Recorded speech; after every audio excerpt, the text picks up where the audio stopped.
Today, dozens of Russian soldiers at once couldn't take it anymore and literally drank themselves to death at the front line. Ukrainians followed up with an immediate coordinated assault on the weakened Russian positions, now threatening to collapse Russia's flank. Recently, Ukraine's Main Directorate of Intelligence released an intercepted radio call in which Russian troops discussed a mass alcohol poisoning in the Zaporizhia sector.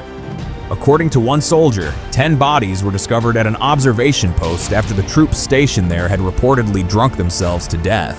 What is most revealing is that the incident did not shock the soldiers discussing it, suggesting that severe alcohol abuse and battlefield indiscipline have become normalized within Russian frontline units. One soldier asked the other over the radio how the dead bodies could be evacuated from their positions, which is believed to be in the cottage area in Kamyanske. The dead soldiers were not collected for 6 days, indicating a lack of command awareness and position monitoring. Then one of the soldiers added the shocking fact that all dead soldiers were stacked and covered with sleeping bags, as if they were just sleeping, creating the impression that the position was manned while in reality nobody defended it, underlining the broader Russian command failure.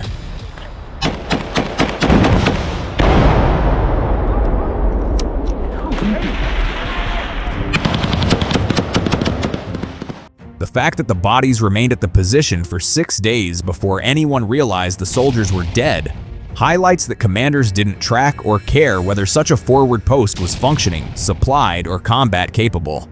Even the complete loss of radio contact did not raise any alarm, as no one bothered to see if the position was still Russian or not, effectively making the Russian defense line blind. This indicates that prolonged breakdowns in communication are treated as routine within the Russian army, while allowing Ukraine to find weak points in the Russian line, which they did east of Stepnohirsk. The Ukrainians immediately exploited the situation by launching preparatory strikes ahead of their counterattack. Ukrainian kamikaze drones destroyed a building in the village of Prishaib, 36 kilometers south of Stepnohirsk, which Russian drone operators were using as a position and storage site for ammunition and drone equipment. As a result, Russian frontline troops were left without full drone coverage, which detects Ukrainian movements, guides artillery, and protects exposed flanks. This further worsened an already critical shortage of drones in the sector, where Russian soldiers had previously complained that Ukrainian drone operators were dominating the battlefield.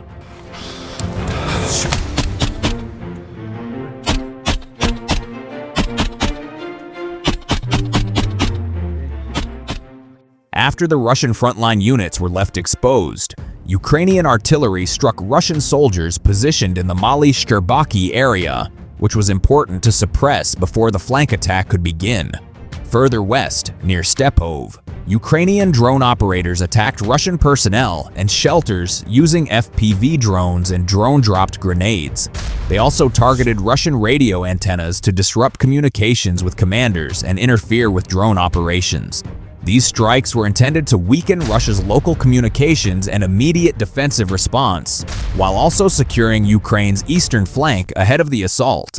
To support the operation, Ukrainian defense forces reinforced the sector with the 153rd Mechanized Brigade. Shortly afterward, the Ukrainian armed forces launched attacks towards Stepov and in the direction of Kamyanske, which would further isolate Stepnohirsk.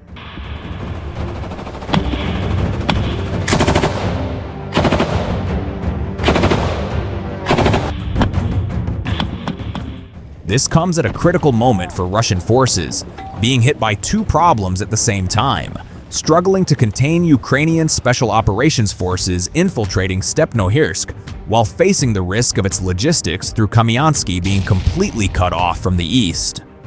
Notably, the main Ukrainian counterattacks towards Stepnohirsk are being led by Special Forces units of Ukraine's Main Intelligence Directorate and the International Legion, both of which have extensive experience in urban combat, which is vital inside Stepnohirsk.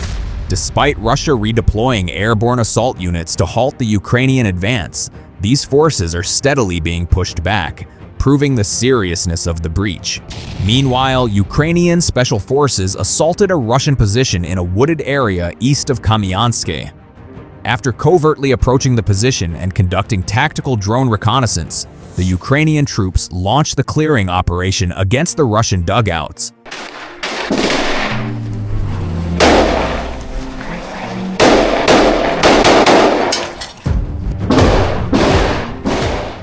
Russian paratroopers defending the position were eliminated, while 6 soldiers surrendered against the overwhelming attack and were captured alive.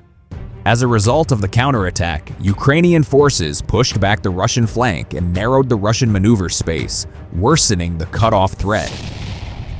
Overall, the situation near Stepnohirsk demonstrates how rapidly collapsing discipline creates physical gaps in the line. A Russian unit drinks itself to death while commanders fail to notice for nearly a week, exposing catastrophic communication failures across the sector. Ukraine immediately exploited the chaos and pushed Russia's flank, threatening a collapse. Now, Russia's local defense is no longer failing only from Ukrainian firepower, but from internal command decay.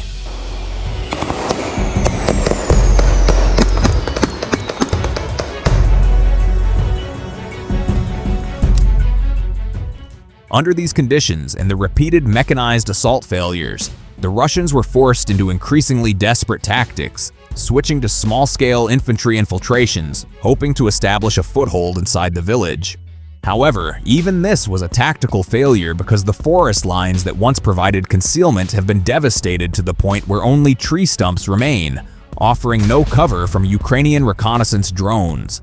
Any movement is quickly detected from the air, and even when 1 or 2 Russian soldiers manage to infiltrate the village, holding positions is impossible, and they are quickly destroyed. Yet, Russian commanders tried to capture one of the key positions in the area with the same ineffective tactic. The local penal colony complex in the southern part of the settlement consists of fortified buildings and has changed hands multiple times throughout the battle, proving the attritional nature of a siege without territorial gains. Russian forces attempted to destroy it with repeated airstrikes to weaken Ukrainian defenses. However, by reducing the structures to rubble, the Russians also made the position far harder to defend when under their control. Yet, during the periods under Ukrainian control, its defenders can reinforce the complex through the village more easily, while Russian troops were again forced to cross exposed open fields to reach it. As a result, these repetitive assaults have been producing mounting casualties for more than 4 years now.